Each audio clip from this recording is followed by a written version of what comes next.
प्यारे साथियों, आज की इस क्लास में हम आपके लिए स्पेशल साइंस के क्वेश्चनों पर डिस्कस करने वाले हैं। हमने आपको पिछले वीडियो में आपके पार्ट हो चुके हैं 7 पार्ट। आज हमारा पार्ट नंबर रहने वाला है 8वां और इस पार्ट के अंदर आपको 30 इंपोर्टेंट साइंस के क्वेश्चंस करवाए जाएंगे जो कि आपके रेलवे ग्रुप डी परीक्षाओं की दृष्टि से आप सभी लोगों के लिए बहुत ही महत्वपूर्ण क्वेश्चंस की क्लास रहने वाली है। तो आपको इस क्लास को पूरा अंत तक देखना है और आपको वीडियो को भी शेयर करते रहना है। अगर आपको हमारी इस क्लास के किसी भी क्वेश्चंस में अगर आपको जो भी डाउट्स लगे तो उस डाउट्स को आप हमें कमेंट के माध्यम से कमेंट कीजिए, जिससे आपके जो भी डाउट्स होंगे सभी के सभी आपके यहाँ पे क्लियर कर दिए जाएंगे। ठीक है, तो चलिए क्लास को शुरू कर लेते हैं। देखिए, आज का जो हमारा फर्स्ट क्वेश्चन है आप सभी लोगों में क्या रहने वाला है। तो फर्स्ट क्वेश्चन पर हम पहले डिस्कस कर लेते हैं। देखिए, फर्स्ट क्वेश्चन हमारा क्या है, निम्नलिखित में से कौन सा रबर है जो आपका वल्काइनाइजेशन में प्रयोग किया जाता है। कौन सा रबर है जो कि आपकी वल्काइनाइजेशन में आपका प्रयोग में किया जाता है।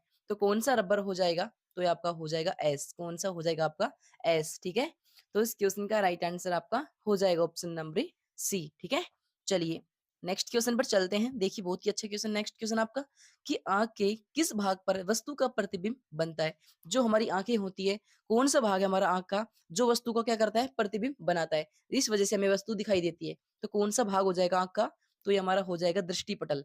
कौन सा हो जाएगा आपका दृष्टि पटल। तो इस क्वेश्चन का राइट आंसर आपका हो जाएगा ऑप्शन नंबर डी। कौन सा हो जाएगा आपका दृष्टि पटल। ठीक है, चलिए नेक्स्ट क्वेश्चन पर चलते हैं। देखिए, कास्टिक सोडा का रासायनिक नाम क्या है। तो जो हमारा कास्टिक सोडा है, अगर बात करें उसके रासायनिक नाम की, तो ये आपका क्या हो जाएगा, तो ये आपका हो जाएगा सोडियम हाइड्रोक्साइड। क्या हो जाएगा आपका सोडियम हाइड्रोक्साइड। तो इस क्वेश्चन के राइट आंसर की बात करेंगे तो इस क्वेश्चन का राइट आंसर आपका हो जाएगा ऑप्शन नंबर सी। क्या हो जाएगा आपका सोडियम हाइड्रोक्साइड। क्या पूछे हमसे, कास्टिक सोडे का रासायनिक फॉर्मूला। ठीक है, इसको ध्यान में रखना, आपको अच्छा क्वेश्चन है। ठीक है, तो देखिए नेक्स्ट क्वेश्चन आपका क्या है, डिप्लोपिया यानी कि डिप्लोपिया नामक बीमारी शरीर के किस अंग से संबंधित है। यानी कि हमसे क्वेश्चन में पूछ लिया, जो आपकी डिप्लोपिया जो आपकी बीमारी है वो शरीर के किस अंग से संबंधित है। तो ये शरीर के किस अंग से संबंधित हो जाएगी, तो ये आपकी हो जाएगी आंख से। यानी कि शरीर से, यानी कि शरीर के जो आपका आंख है, यानी कि इस अंग से संबंध रखती है। ठीक है, आंखों में जो रोग होता है वो आपके एक प्रकार से मान लीजिए आपकी जो डिप्लोपी बीमारी है उसकी वजह से आपका होता है। तो इस क्वेश्चन का राइट आंसर आपका हो जाएगा ऑप्शन नंबर सी। चलिए चलते हैं आपकी नेक्स्ट क्वेश्चन पर। देखिए, साई बनाने में कौन सा अमल प्रयोग में लाया जाता है। हमसे क्वेश्चन में पूछ लिया कि साई बनाने में कौन सा अमल प्रयोग में लाया जाता है। जो हमारी साई होती है, यानी जो हमारी कलम होती है, जो उसमें साई का यूज होता है, उस साई में कौन सा अमल इसमें यूज में आता है, यानी कि किस अमल का इसमें यूज किया जाता है साई बनाने में। तो ये आपका कौन सा अमल हो जाएगा, तो ये आपका हो जाएगा फ्यूमेरिक अमल। कौन सा हो जाएगा आपका फ्यूमेरिक अमल। तो इस क्वेश्चन का राइट आंसर आपका हो जाएगा ऑप्शन नंबर डी। पहले साथियों, आपको वीडियो को भी लगातार शेयर करते रहना है, क्योंकि सभी साथियों की यहाँ पर तैयारी एक अच्छे तरीके से, एक बेजोड़, एक मजबूत तरीके से यहाँ पर हमारे चैनल के माध्यम से करवाई जा रही है। क्योंकि साइंस की आपकी जो भी स्पेशल क्लास है वो आपकी यहाँ पे कंटिन्यू चल रही है। ठीक है, रोजाना आपको वीडियो देखने को मिलती होंगी, क्योंकि साइंस की आपके लिए यहाँ पे सीरीज चला दी गई है रेलवे ग्रुप डी एग्जाम के लिए। ठीक है, इसलिए आपको सभी को शेयर करते रहना है, क्योंकि सभी का यहाँ पर फायदा हो सके। ठीक है, तो देखिए नेक्स्ट क्वेश्चन आपका क्या है, निम्न में से किस विटामिन का अणुसूत्र C6H8O6 होता है। तो किसका अणुसूत्र होता है, तो आपसे क्वेश्चन में पूछ लिया कि C6H8O6 किसका अणुसूत्र होता है। तो बता दीजिए कमेंट में किसका अणुसूत्र होता है।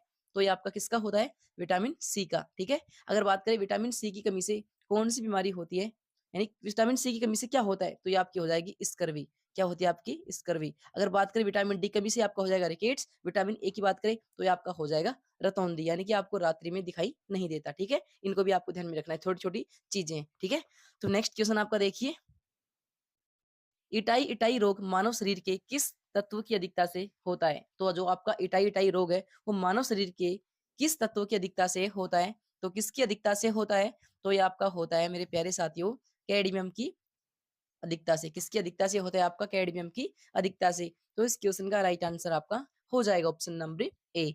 चलिए नेक्स्ट क्वेश्चन पर चलते हैं। देखिए, बहुत ही अच्छा क्वेश्चन है आप सभी लोगों के लिए, निम्न में से किसका उपयोग रक्त कैंसर के उपचार में किया जाता है। यानी कि जो आपका ब्लड में जो कैंसर होता है उसके उपचार में कौन सा यहाँ पर यूज होता है, यानी किस तो यानी किस चीज का इसमें यूज किया जाता है। हमसे क्वेश्चन में पूछ ले किसका उपयोग किया जाता है रक्त कैंसर के उपचार में, निम्न में से। ठीक है, तो किसका उपयोग किया जाता है, तो ये आपका हो जाएगा कोबाल्ट 60 का। यानी कि जो आपका कोबाल्ट 60 है इसका यूज कहाँ पे किया जाता है, ब्लड में से कैंसर को रिमूव करने के लिए, यानी कि ब्लड में से कैंसर को हटाने के लिए हम कोबाल्ट 60 का इसमें यूज करते हैं। ठीक है, तो इस क्वेश्चन का राइट आंसर आपका हो जाएगा ऑप्शन नंबर डी।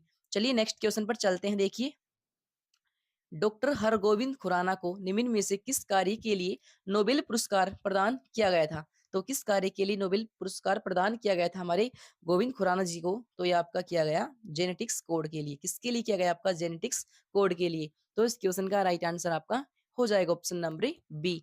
चलिए नेक्स्ट क्वेश्चन पर चलते हैं हम। देखिए, किसी व्यक्ति का रुधिर वर्ग निम्न में से किस पर डिपेंड करता है? यानी कोई भी व्यक्ति है, अगर बात करें उसके रुधिर वर्ग की, यानी कि आपको पता है रुधिर वर्ग कौन कौन सा होता है हमारा, ओ, ए, बी, ठीक है, यानी ब्लड ग्रुप, ठीक है, ओ, बी, ठीक है, ये हमारे क्या होते हैं? Blood group. अब हमसे क्वेश्चन में क्या पूछ लिया कि किसी व्यक्ति का जो रुधिर वर्ग है वो निम्न में से किस पर डिपेंड करता है, यानी किस पर निर्भर करता है? तो किस पर करता है? तो ये आपका करता है व्यक्ति की उपस्थिति जीन्स पर, यानी कि जो हमारे मनुष्य के अंदर जो जीन होते हैं उन पर यह डिपेंड करता है। ठीक है, तो इस क्वेश्चन का राइट आंसर आपका हो जाएगा ऑप्शन नंबर डी। चलिए नेक्स्ट क्वेश्चन पर चलते हैं। देखिए, ग्लाइकोजन मानव शरीर के किस भाग में पाया जाता है? देखिए, ग्लाइकोजन है जो मानव शरीर के किस भाग में पाया जाता है? तो जल्दी से बता दीजिए किस भाग में पाया जाता है ग्लाइकोजन मानव शरीर में? तो ये आपका पाया जाता है यकृत में। कहाँ पे? यकृत में। तो इस क्वेश्चन का राइट आंसर आपका हो जाएगा ऑप्शन नंबर सी। चलिए नेक्स्ट क्वेश्चन पर चलते हैं। देखिए, नेक्स्ट क्वेश्चन आपका बहुत ही अच्छा है। वे पौधे जो अत्यधिक नामक वाली, यानी कि वे पौधे जो अत्यधिक नामक वाली मिट्टी में उत्पन्न होते हैं वो क्या कहलाते हैं?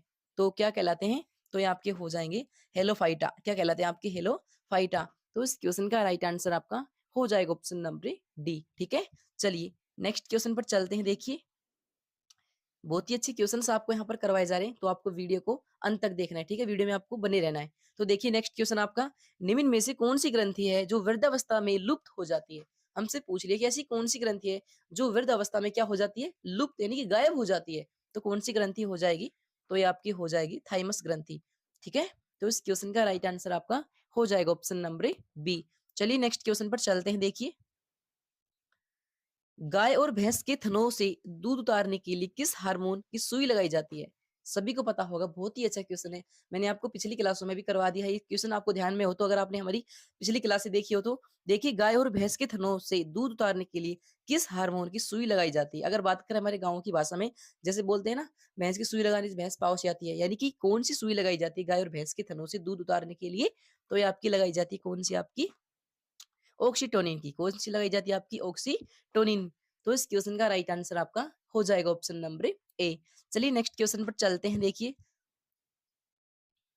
यदि माता पिता में एक रुधिर वर्ग ए बी है, यानी हमारे जो संतान है, यानी कि हमारे जो माता पिता हैं, अगर बात करें उनकी रुधिर वर्ग की, अगर उनका रुधिर वर्ग क्या है? ए बी है, तो और दूसरे का ओ है, ठीक है, तो संभावित रुधिर वर्ग क्या होगा? तो संभावित क्या होगा रुधिर वर्ग?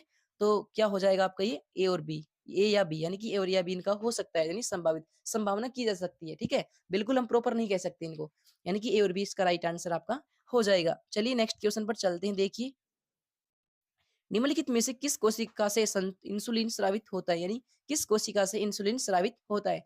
तो किनसे होता है इंसुलिन स्रावित? तो ये आपका होता है बीटा कोशिका से। किससे होता है? आपका बीटा कोशिका से। तो इस क्वेश्चन का राइट आंसर आपका हो जाएगा ऑप्शन नंबर बी। ठीक है, चलिए नेक्स्ट क्वेश्चन पर चलते हैं। देखिए, बहुत ही अच्छा क्वेश्चन है आप सभी लोगों में। घेंगा रोग किस ग्रंथि के बढ़ने के कारण होता है? जो आपका घेंगा रोग होता है वो किस ग्रंथि के बढ़ने के कारण होता है? तो किसके बढ़ने के कारण होता है घेंगा? तो ये आपका होता है थायराइड ग्रंथि के बढ़ने की वजह से। तो इस क्वेश्चन का राइट आंसर आपका हो जाएगा ऑप्शन नंबर ए। अब आपको मैं थोड़ी सी जानकारी दे देता हूँ। जो आपकी थायराइड ग्रंथि होती है वो आपके गले में पाई जाती है। ठीक है, यानी कि जो हमारी थायराइड ग्रंथि जब बढ़ने लगती है तो क्या हो जाता है, हमें हमारे गले में क्या होता है? प्रॉब्लम होने लगती है। ठीक है, यानी कि हमसे बोला नहीं जाता, यानी कि वो क्या होती है, ग्रंथि फूलकर मोटी हो जाती है। इस वजह से हमें घेंगा यानी गलगंड रोग की समस्या बन जाती है। ठीक है, तो इस क्वेश्चन का राइट आंसर आपका हो जाएगा ऑप्शन नंबर ए। चलिए नेक्स्ट क्वेश्चन पर चलते हैं। देखिए, सेरेबलम निम्नलिखित में से किसका एक भाग है? तो किसका भाग हो जाएगा सेरेबलम? तो मेरे प्यारे साथियों, ये आपका हो जाएगा मस्तिष्क का, यानी कि आपका जैसे प्रेमस्तिष्क हो गया, अग्र मस्तिष्क हो गया, सेरेबलम हो गया, ये सभी क्या है? हमारे मस्तिष्क के पार्ट है। ठीक है, तो इस क्वेश्चन का राइट आंसर आपका हो जाएगा ऑप्शन नंबर सी। चलिए नेक्स्ट क्वेश्चन पर चलते हैं। देखिए, प्रिज्म द्वारा विक्षेपण में किस रंग का विचलन सबसे अधिक होता है? तो किस रंग का विचलन है सबसे अधिक होता है प्रिज्म में? तो किस रंग का होता है? तो ये आपका हो जाएगा बैंगनी रंग का। ठीक है, किस रंग का हो जाएगा? आपका बैंगनी रंग का। तो इस क्वेश्चन का राइट आंसर आपका हो जाएगा ऑप्शन नंबर बी। चलिए नेक्स्ट क्वेश्चन पर चलते हैं। देखिए, हैजा के टीके की खोज किसने की थी? तो किसने की थी आपकी हैजे की टीके की खोज? तो सभी को पता है, आपने पिछली क्लासों में पढ़ा होगा, 10th में, 12th में, 11th में। तो ये किसने की थी आपकी? रॉबर्ट कॉच ने। किसने की थी आपकी? रॉबर्ट कॉच ने, ठीक है। रोबोट हुक मत कर देना, वो तो कोशिका की खोज, उन्होंने रोबोट हुक ने किसकी की थी? कोशिका की खोज। और रोबोट यानी कोशिका भित्ति की खोज किसने की? रॉबर्ट ब्राउन ने, ठीक है। इन बातों को आपको ध्यान में रखना। चलिए नेक्स्ट क्वेश्चन पर चलते हैं। देखिए, मानव मानव शरीर का सामान्य तापक्रम कितना होता है? यानी मानव शरीर का सामान्य तापमान कितना होता है? तो कितना होता है? सभी को पता होगा कितना होता है आपका? 37 डिग्री सेल्सियस। कितना होता है? 37 डिग्री सेल्सियस। अगर बात करें फारेनहाइट में, तो ये आपका हो जाएगा 98 डिग्री फारेनहाइट, ठीक है। फारेनहाइट में बात करें तो 98 फारेनहाइट हो जाएगा। अगर बात करें सेल्सियस में, तो ये आपका हो जाएगा 37 डिग्री सेल्सियस, ठीक है। चलिए नेक्स्ट क्वेश्चन पर चलते हैं। देखिए, खैरा रोग किस फसल से होता है? यानी खैरा रोग है वो किस फसल में होता है? तो किस फसल में होता है खैरा रोग? तो मेरे प्यारे साथियों, ये आपका होता है धान में। यानी कि जो आपका धान में आपका कौन सा रोग पनपता है? आपका खैरा रोग। इसको ध्यान में रखना, ठीक है। तो इस क्वेश्चन का राइट आंसर आपका हो जाएगा ऑप्शन नंबर सी। और आपको साथ साथ में क्या करते रहना है? आपको वीडियो को भी शेयर करते रहना है, ताकि हमारी वीडियो है सभी लोगों तक पहुंचे। जो भी हमारे प्यारे साथी हैं आरआरबी ग्रुप डी की तैयारी कर रहे हैं, तो उनकी तैयारी एक अच्छे स्तर से उनको देखने को मिलती रहे, ठीक है। चलिए नेक्स्ट क्वेश्चन पर चलते हैं। देखिए, रानीखेत बीमारी का संबंध किससे है? तो रानीखेत बीमारी का जो संबंध है वो किससे है? तो ये आपका हो जाएगा मुर्गियों से। यानी कि जो आपकी मुर्गियों में जो आपकी बीमारी होती है वो कौन सी प्रकार की होती है? रानीखेत। यानी कि रानीखेत एक बीमारी होगी जो आपकी मुर्गियों में होती है, ठीक है। चलिए नेक्स्ट क्वेश्चन पर चलते हैं। देखिए, नेक्स्ट क्वेश्चन आपका बहुत ही अच्छा क्वेश्चन है। पृथ्वी के निकटतम दूरी पर स्थित ग्रह कौन सा है? पृथ्वी के सबसे निकट, यानी कि पृथ्वी के सबसे निकट ग्रह कौन सा है? अगर आपने डायग्राम देखा हो, तो अगर आपने गैलेक्सी देखी हो, तो अगर बात करें पृथ्वी के निकट सबसे स्थित ग्रह, यानी कि सबसे निकट, यानी कि पृथ्वी के सबसे पास में कौन सा ग्रह है? तो कौन सा हो जाएगा? तो ये आपका हो जाएगा शुक्र ग्रह। कौन सा हो जाएगा? आपका शुक्र ग्रह। अगर बात करें सबसे चमकीली ग्रह की श्रेणी में किसे रखा गया है, तो ये आपका हो जाएगा शुक्र ग्रह, ठीक है। और बृहस्पति ग्रह सबसे बड़ा है हमारा, ठीक है। बुध ग्रह सबसे गर्म ग्रह है, ठीक है। चलिए नेक्स्ट क्वेश्चन पर चलते हैं। देखिए, प्रोटीन की सबसे अधिक मात्रा निम्न में से किसमें पाई जाती है? यानी कि प्रोटीन सर्वाधिक मात्रा में किसमें पाया जाता है? यानी प्रोटीन की मात्रा सर्वाधिक किसमें उपस्थित होती है? तो जल्दी से बता दीजिए, सबसे ज्यादा प्रोटीन किसमें पाया जाता है आपका? तो किसमें पाया जाता है?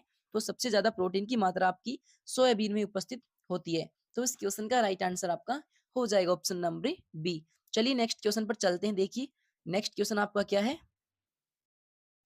निम्नलिखित में से किसको सेल का पावर प्लांट भी कहा जाता है? यानी सेल का पावर प्लांट, ठीक है। तो किसको कहा जाता है सेल का पावर प्लांट? तो ये आपका हो जाएगा माइट्रोकोनिया। किसको हो जाएगा? यानी कि पावर प्लांट का मतलब समझिए आप, कोशिका का शक्ति ग्रह, यानी कि कोशिका को शक्ति प्रदान करने का काम कौन करता है? आपका माइट्रोकोनिया, ठीक है। तो इस क्वेश्चन का राइट आंसर आपका हो जाएगा ऑप्शन नंबर बी। चलिए नेक्स्ट क्वेश्चन पर चलते हैं। देखिए, न्यूक्लियस के बाहर डीएनए कहाँ पर पाए जाते हैं? यानी कि न्यूक्लियस के बाहर जो आपके डीएनए वो कहाँ पे पाए जाते हैं? तो कहाँ पे पाए जाते हैं डीएनए? तो ये आपके माइटोकॉन्ड्रिया में पाए जाते हैं, ठीक है। तो इस क्वेश्चन का राइट आंसर आपका हो जाएगा ऑप्शन नंबर सी। कहाँ पे पाए जाते हैं? आपके माइटोकॉन्ड्रिया में। चलिए नेक्स्ट क्वेश्चन पर चलते हैं। देखिए, प्लाज्मा झिल्ली निम्न में से किसकी बनी होती है? जो आपकी प्लाज्मा झिल्ली होती है वो किसकी बनी होती है निम्न में से? तो किसकी बनी होती है? तो ये आपकी बनी होती है लिपिड से। यानी कि आपकी लिपिड से आपकी बनी होती है क्या? प्लाज्मा झिल्ली। तो इस क्वेश्चन का राइट आंसर आपका हो जाएगा ऑप्शन नंबर ए। चलिए नेक्स्ट क्वेश्चन पर चलते हैं। देखिए, जैविक सिस्टम में रासायनिक क्रिया, यानी जैविक सिस्टम में रासायनिक क्रिया के प्रक्रिया को तेज करने के लिए उत्तरदायी पदार्थ निम्न में से कौन सा है? तो जो उत्तरदायी पदार्थ है वो आपका कौन सा हो जाएगा? तो ये आपका हो जाएगा एंजाइम। कौन सा हो जाएगा? आपका एंजाइम, ठीक है। तो इस क्वेश्चन का राइट आंसर आपका हो जाएगा ऑप्शन नंबर सी। कौन सा हो जाएगा? आपका एंजाइम, ठीक है। चलिए आपका जो आखिरी क्वेश्चन उसको देख लीजिए क्या है। स्पर्मोलॉजी, यानी कि स्पर्मोलॉजी में निम्न में से किसका अध्ययन किया जाता है? तो स्पर्मोलॉजी में किसका अध्ययन किया जाता है मेरे प्यारे साथियों? तो ये आपका किया जाता है किसका? बीज का। यानी कि बीज का अध्ययन किसमें किया जाता है? आपका स्पर्मोलॉजी में। तो इस क्वेश्चन का राइट आंसर आपका हो जाएगा ऑप्शन नंबर बी, ठीक है। तो मेरे प्यारे साथियों, ये थे आपके साइंस के कुछ इंपॉर्टेंट क्वेश्चनों की क्लास, जो कि आपके यहाँ पे कंप्लीट हो चुकी है।